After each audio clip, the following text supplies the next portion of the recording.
there. Flaps are at half. Now, let's see. Down.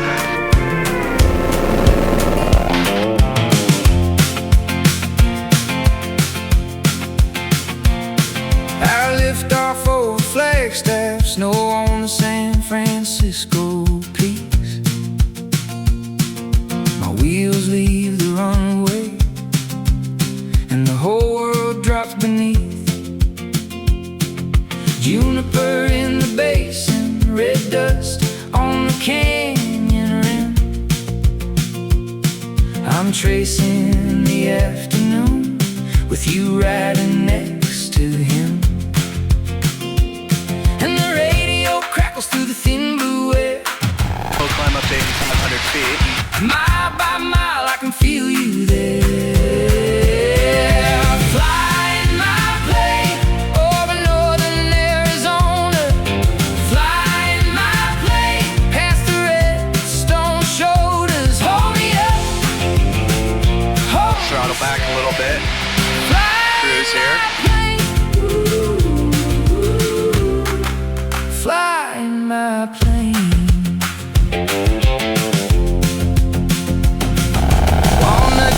Yeah, so I got this plane about 8 months ago. Actually went out to Indiana, and I had tried one down actually in the Tucson area, Marana area. There's a guy down there who has an AeroTrek, and I think he's got several thousand hours. So, and then I went down there and did some testing, test flights, or practice, a little training, and just absolutely loved it. It's a little different as far as maneuverability. A lot of people are used to Cessna 172, and when you turn, this thing goes, and the rudder, you got a lot of rudder work here, stick and rudder. And that was one thing I had to get used to, was doing a lot of rudder work, especially on landing. There's the Elden buffet. Especially on landing, you're working the rudders back and forth, but good practice there. But anyway, went to Indiana and... 5394 Flagstaff, ground here clear to the Scottsdale Airport via the Flagstaff 1 departure. Roads transition is bound. Climb maintain 12000. Expect flight level 230, 3 minutes after departure. Phoenix departure 126.37 squawk 4317. Switch that so we don't hear much radio. Anyway, so I went to Indiana and tried it out. This model came available. They don't make a lot of these. It comes out of Czechoslovakia, actually, or Czech Republic, not Czechoslovakia anymore. And they're called Eurofox, and there's a bunch over in Europe. And the guy Rob Rollison, who got the rights to it here, he sells them all throughout North and South America, and under the name AeroTrek. So this is a 2014 yellow, as you can see.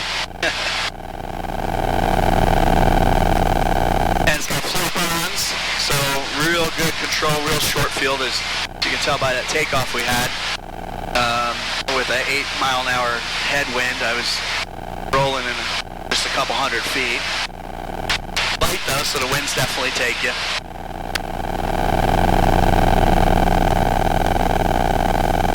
Anyway, I went to Indiana, flew this thing out, and decided to buy it.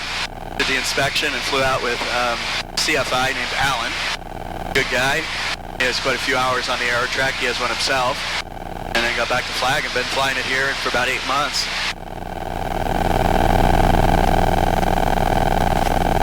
We're going to follow I-40 here, kind of eastbound towards Winslow. Winslow's got a nice airport, 2 runways. A lot of history there with Charles Lindbergh. Owen and I fly out there quite a bit.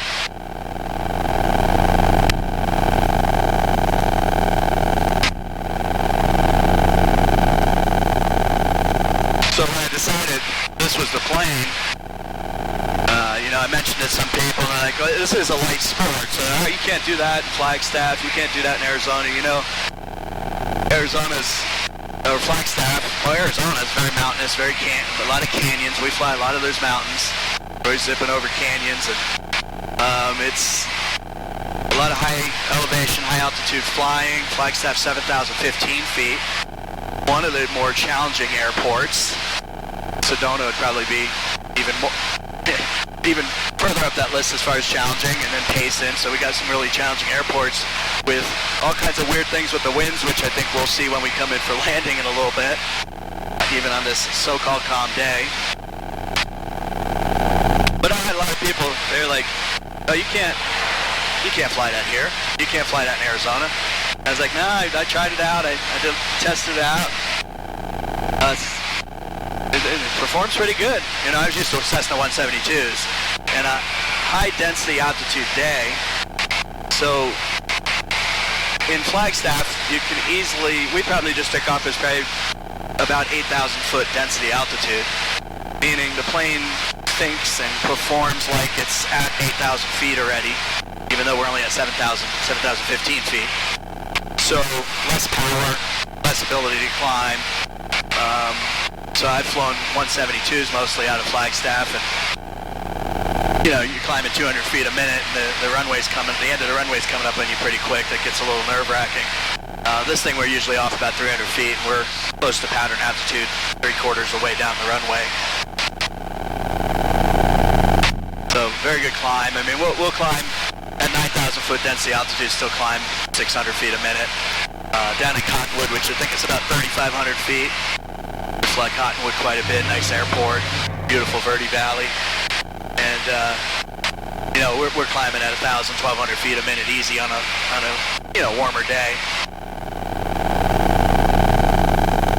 So climb's great. It's got 100 horsepower Rotax. It is carbureted, but there is a carb heat to avoid, or to take care of carb icing if that happens. Haven't had any issues, and AeroTrek said they've never had an issue with this engine.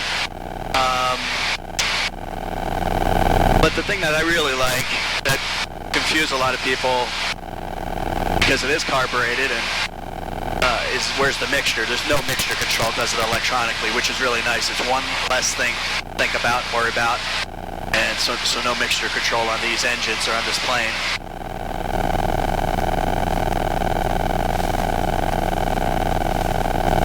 It's kind of funny because I'll get comments once in a while on YouTube and this and that. People will tell me, you can't fly that plane there. And I'm like, well, you just watched the video. You know, meaning it's just not going to climb because the elevation. That's just not the case. One thing I really like is the visibility. We got full glass here, all the way down to my seat level. Full glass here. A lot of planes, even though 172, 182, you've got the dash here, you know, much higher. And when I first started flying this plane, I would do this because this is a nose high I'm climbing right now, and on the horizon you can see it's much less, but you have to push it much further down because this thing wants to climb. So it almost looks like you're in a nose down attitude, but that's not the case. Right now I'm at level flight. So that took a while to get used to. It also has these, I don't know if you can see it, but these skylights, which you get good visibility. I'm gonna have to cover them up soon as we get more into summer. And there's a train down there. Let's take a look at that. So we got the BNSF railroad running right through here. There are all these towns up here. I don't know how long that one is, a mile or two. Man, it's smooth right now.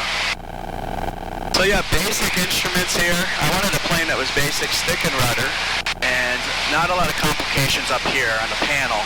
A lot of people go kind of overboard. I mean, it's good if you're, it depends what you're into. If you're instrument flyer and you're, going long haul, that wasn't my case. I'm poking around mostly local, a couple hours within Flagstaff. There's so much to see here. I wanted to get a plane that Owen could eventually train on and have the basics. So airspeed indicator, your basics, altimeter. You got your one radio here. That's two frequencies you can run on it. Transponder, turn coordinator. It's my engine information, so oil pressure, water temperature, RPMs. Just get all the basics there, and some warning lights can come on if you get over the threshold. and then fuel pressure. Right now I'm running with the fuel pump on. We're about, I don't know, I could turn it off. Usually, a lot of times we're only 1,000 feet above the ground. Right now we're coming over the high desert, so I'm about 2,200 feet above the ground. We're coming up on Twin Arrows Casino here, just east of Flagstaff.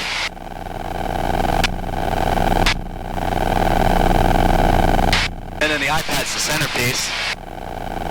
You know, when I first started flying, so I started, well, my first foray into flying, I was probably about 10 years old, and I got about, I don't know, 20 or 30 hours. Every summer I'd get a few hours. Back in the day, it was in a little Cessna 152. I mean, you obviously didn't have any of this. Then I got back into flying in my 20s, and, you know, VOR, and, you know, just dead reckoning, paper maps. So now everything's obviously GPS, but you can get into really complex systems, expensive systems, and you know, this is good for me. It's an iPad, obviously, and it runs ForeFlight, which I can, is my location there. I don't know if you can see that, but a circle around the screen, that's my supposed glide range if the engine went out, where I'd make it, so it's another tool to use. This thing, the book says 75, but the way I calculate this thing is best glide speed 70, so a little question there. I shoot for 70, depends on the conditions as far as best glide. And it's miles per hour, by the way.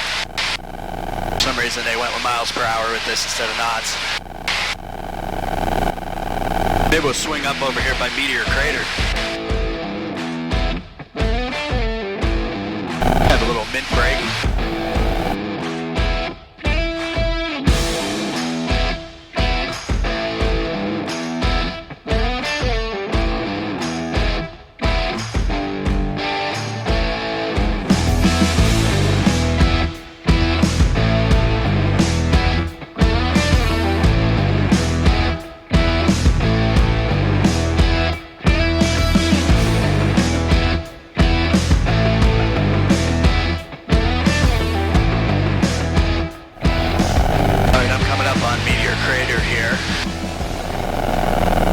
This thing struck, but devastated the whole area.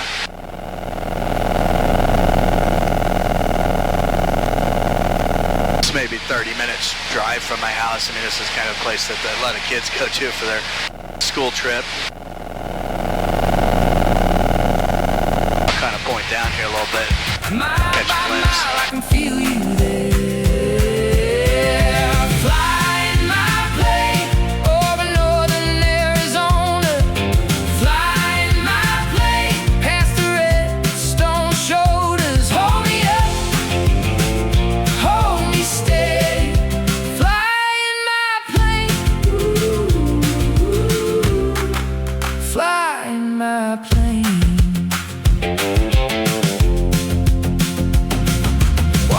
Canyon below me, little shadows in the cut. Sunburn on the mesa, long shadows in the dust. Storm clouds overpaced like bruises in the west. I keep one hand on the wheel and one on my chest. The wind leans hard, but I don't break. Just a line of smoke and a water snake.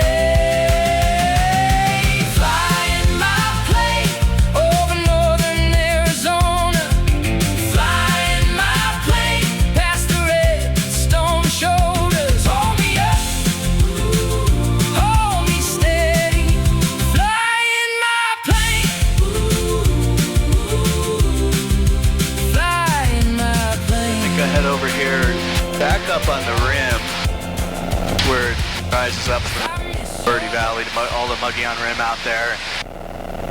Practice area, kind of unofficial practice area we all have out there. There's a bunch of lake beds, so we'll head over there. Kind of cruise the area, fly around a little bit here. A couple lakes up here. It's green. We got some rain, which is unusual for this time of year. That might be Long Lake, not sure.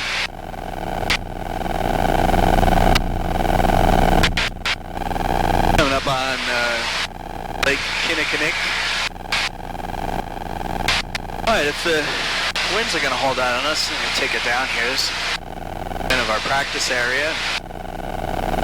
We've done a bunch of pattern work out here, S-turns.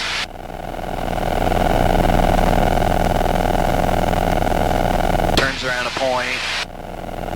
Just a good practice area. Lots of fields if you had an issue and had to land. Alright, I'm about 1,000 feet off the ground here. I'm going to level off at 8,200 feet. Might be kind of bouncy. See if we can see any elk. Seen a lot of elk out here. This is a big hunting area. I put in to get drawn here, but everybody else does too. They get drawn. We've flown Mormon Lake a lot. Kind of a real shallow lake. And lots of elk out there. Really good spot for duck hunting too.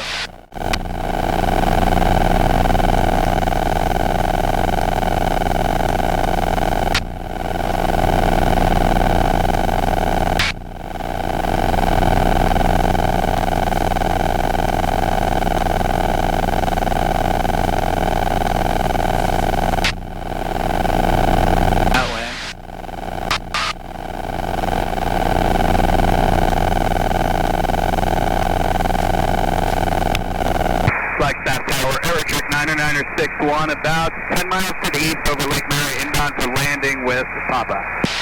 AeroTrek 90961, Flagstaff Tower, runway 3. We'll report a mid-right downwind for runway 3, AeroTrek 9961. Mid-right downwind for 3. Mid-right downwind for 3.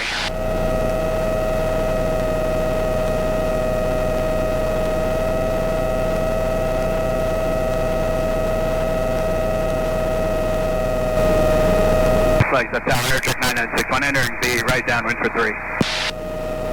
AeroTrek 90961, roger, you on number 2 final citation should be on about a 4-mile final for the runway inside. Number 2 behind the citation for runway 3, AeroTrek 9961.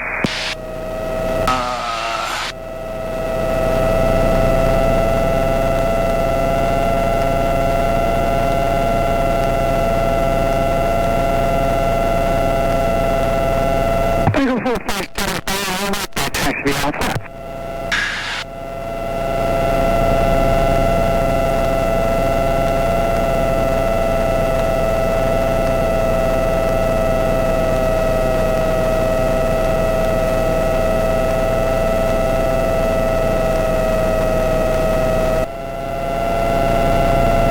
Flagstaff Tower, AeroTrek 9961, I have the citation in sight.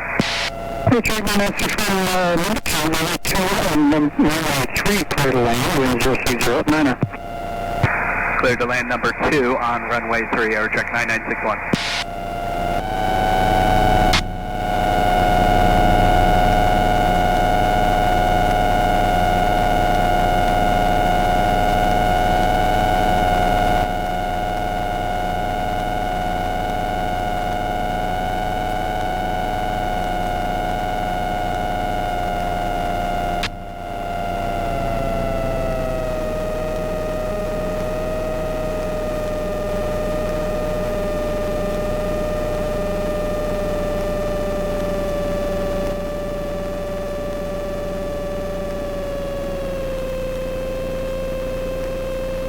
And Tower, looks like that citation is clear, AeroTrek 9961. Clear to land, AeroTrek 9961.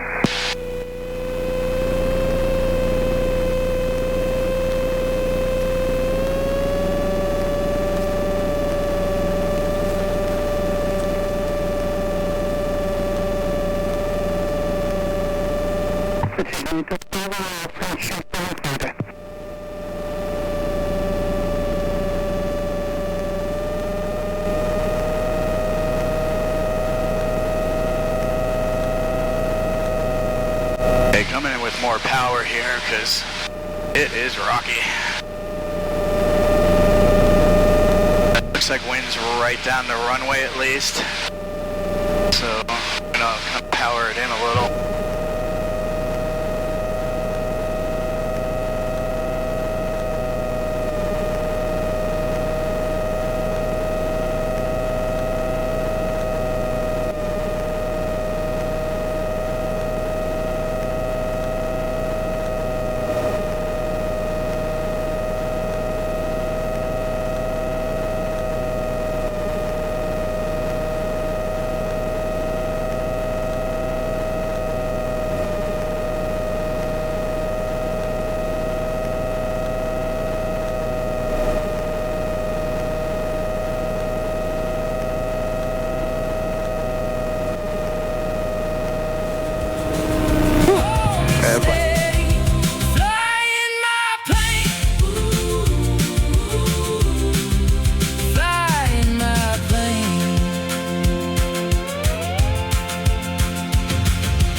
AeroTrek 9961.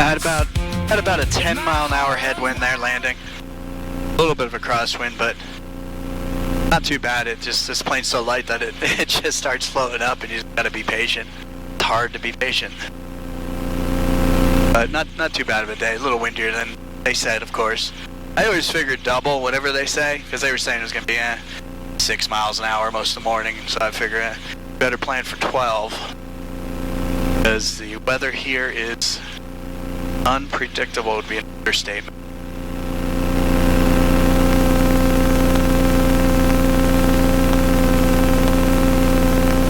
There we go. So I usually let the engine cool down a little bit, so I close that oil flap. Now I'm going to shut down, and it's a pretty good flight. Plane. Thanks for watching the video here.